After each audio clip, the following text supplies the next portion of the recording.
Welcome to another episode of Protect the World. Through regular documentaries, my goal is to share the stories of not-for-profit organisations that are making the world a better place. This month, I've travelled to Humla in the rugged northwest of Nepal to feature an organisation striving to protect this region's spectacular yet fragile landscapes while working in close collaboration with the communities who live here. A big thank you, as always, to everyone who supports this project. And I hope you find the team at Ukali as inspiring as I do. Cheers.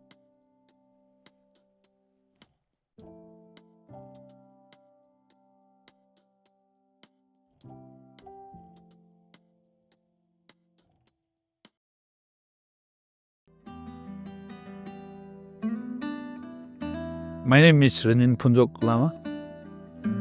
I'm from Humla.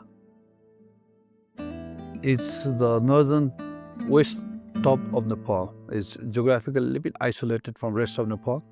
But in terms of biodiversity, wildlife is very diverse. Sometimes we also like to refer to as the capital of highland wildlife. We have Kiang, blue sheep, Himalayan black bear, Himalayan thar, snow leopard. So we have some of the most iconic landscape, not just in terms of habitat, but also in terms of species.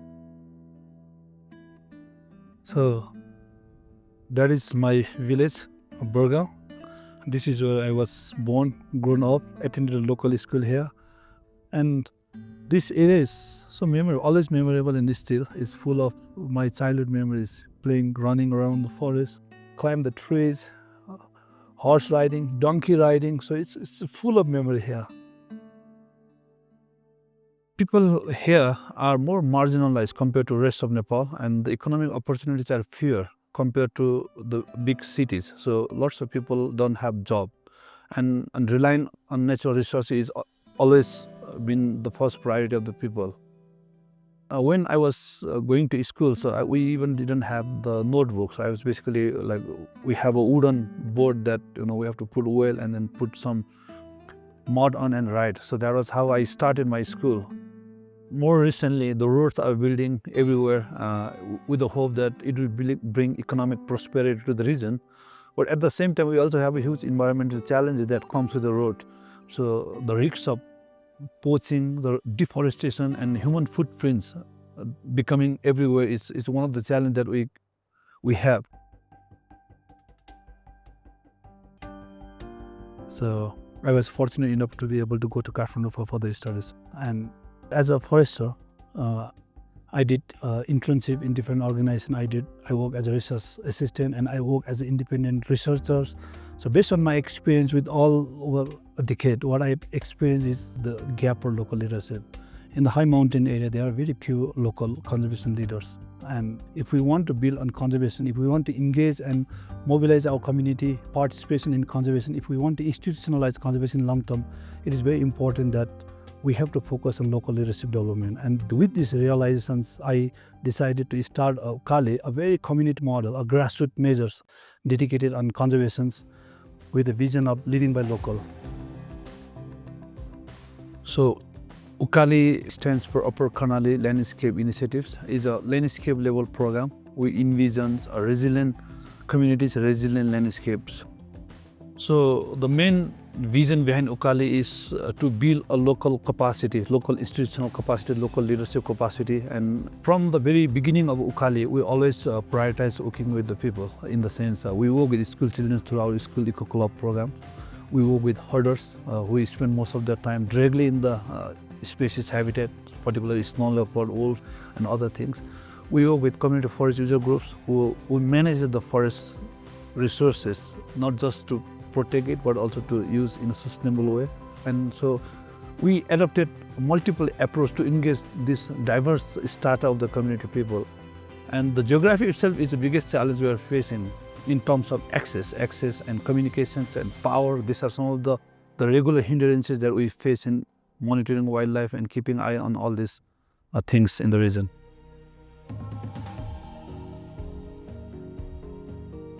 Karnali is one of the 7 provinces in Nepal. Ukali particularly works in the upper part of the region, in the district of Humla and Mogo. Ukali organizes regular expeditions in some of the most remote areas in Nepal. And this week we will be traveling to the northwestern corner of Humla. We'll start by flying into the district headquarters, Semikot. Our first stop will be Yari village and Nam village, where we'll be conducting a community meeting, and we'll also be connecting with local youth. So this is Nam village, we call it Nam. This is a little bit in the inner village of the Yari valley. And these are like some of the last isolated houses. They are a little bit cut off from the rest of the major settlements, and they're more of an agro-pastoralist here. And in this visit, we are having a meeting with the livestock owners to discuss about how we can co-develop mitigation strategies to cope with the snow leopard. And our goal is to be able to build a community-based monitoring system and livestock protection measures, more focusing on human snow leopard conflict. So camera trapping is one of the key tools that we adopt a lot in long-term monitoring. And apart from that, we also do a household and in-person interviews about their experience with these carnivores and ungulates, especially blue sheep and also mock deer. So it's a mix of approach. And besides that, we also work with the youths here, youth clubs, particularly focus on the capacity building and wildlife monitoring, handling camera traps, recording the field observations and informing us. Our long-term goal is we help build an institution here where they play a crucial role in monitoring, at the same time also protecting their livestock from this predator. Our next stop will be Muchu village, where the communities are experiencing high level of conflict with wildlife. So we have already reported about several cases of cattle being killed by Himalayan black bear and Himalayan black bear breaking into the houses. So we are going to assess the situation there and how it can be addressed. So 3 times on a regular basis the bear was visiting here. There was the known time that the house owner actually saw the bear, and before that the bear broke into the window here, and now they put this to protect the further. So you can see it's all broken. So this is broken by bear, the glass, and it got through here and it damaged some vegetables, flour and stuff. And this was a bear poop. I just looked at it has some grains. So the bear ate 2 cans of the local barley liquor, so we could see that some here. So it's been the 6th time broke into the houses here, and today we are going to look at the habitat, what can be done. So based on the conversation and the sighting of the local people, they say like the bear is quite lazy. We assume might be pregnant female that is frequently coming, because they said like there has been no livestock depredation from particularly this individual.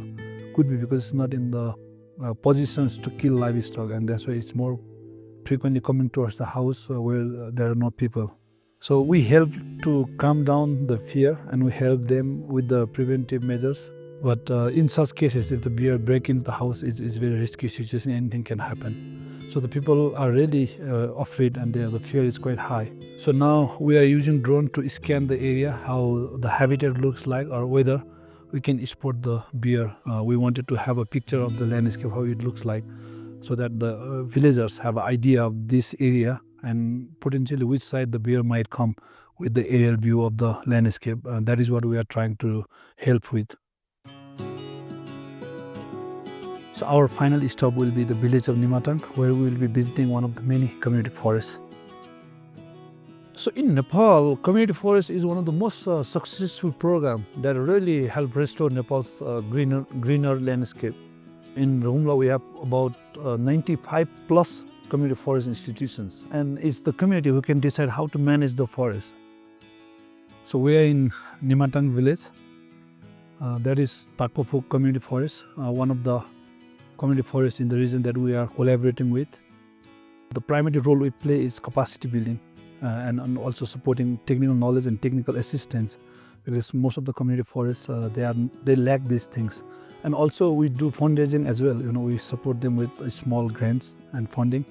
And in the long term, so our big goal is to be able to build a continuous patch of the forest, about 1,500 hectare, focusing on the musk deers and other wildlife corridor, and also like keeping this ecosystem intact, because this is the transition zones where the alpine meadows and the forests meets.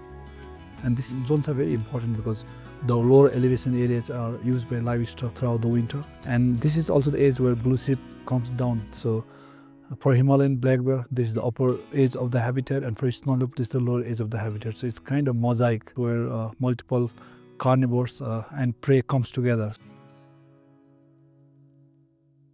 So our approach to conservation is value-centric, participatory, and mutual. Coexistence for us, coexistence means to be able to build an environment where wildlife and people can come together, thrive together in harmony. In Nepal, we experienced a 10 years long armed conflict. And during the time, people from my regions, they have to go to the city for treatment and other purposes, and they have to pass through the protected areas where the military presence was very heavy, and people have faced that trouble. Still the memory is there, out there with the people. They have not yet forgotten those difficult times passing through these protected areas. So when we say about conservation protection, that is something that brings back those memories, and people are still afraid. Okay, when we are participating in conservation, maybe we are bringing restriction to ourselves. And this is the notion. This is something like people have that for a long time, and we are trying to change this memory. So we are reaching out to people, we are collaborating with community institutions, we are collaborating with different level of communities, different composition of community people to share about conservations in a rightful way. What does actually conservation means? Why it is not just strict protection, it's not about restriction, it's about protecting our resources for ourselves and for our future.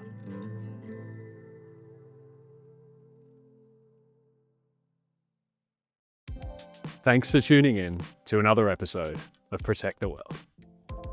As always, half the money that came into the Patreon this month was donated directly to Ukali.